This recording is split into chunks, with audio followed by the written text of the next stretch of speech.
Hi, this is John Dibbins. I'm the service tech for Harper Industries on the mowers and the turf equipment that we build here. We're going to do a little quick walkthrough on how to check your deck pressure. Usually if you get a call from a customer saying this thing's bogging down while I'm mowing, one of the first things you can do is check your deck pressure. You should be seeing 3,000 psi. What I've done here is I've kind of pre-prepped. You'll need a couple of 1-inch wrenches to break it loose. Now this is set up with some quick couplers because that's how my gauge is set up.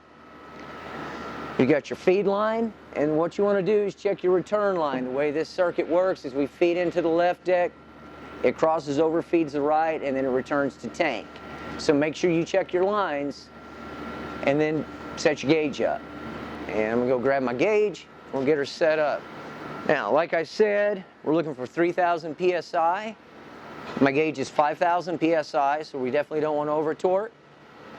You notice I also have a ball valve, so when I'm checking pressure relief, I need to be able to close the pressure off. We have what's called an open center valve, so if it goes over pressure, it will send the oil to tank, so you're not actually deadheading anything. So make sure you hook your valve up right in line with your setup. Once again, I've got the quick couplers on my gauge, hence the quick couplers on my deck motor.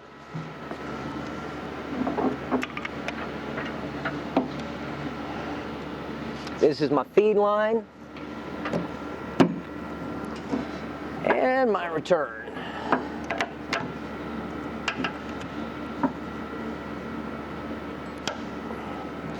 So if you notice the feed's going to the gauge, I'm going to keep it from getting back to the valve, and that'll let me check my pressure.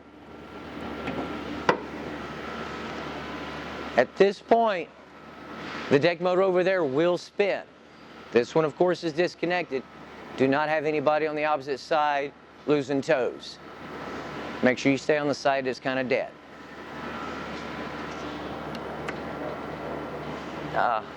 You will need someone in the seat to do this test, because if the seat switch is not active, the decks will not turn on. So if I could have jump up there. Let's go ahead and start her up, turn my decks on.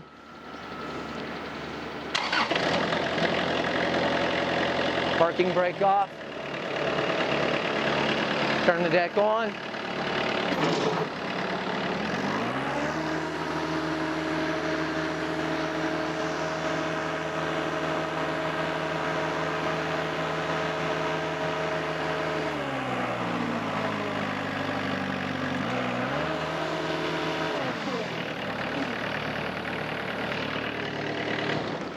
So as you can see on the gauge, as I added the restraint, we saw my 3,000 psi, so we've checked.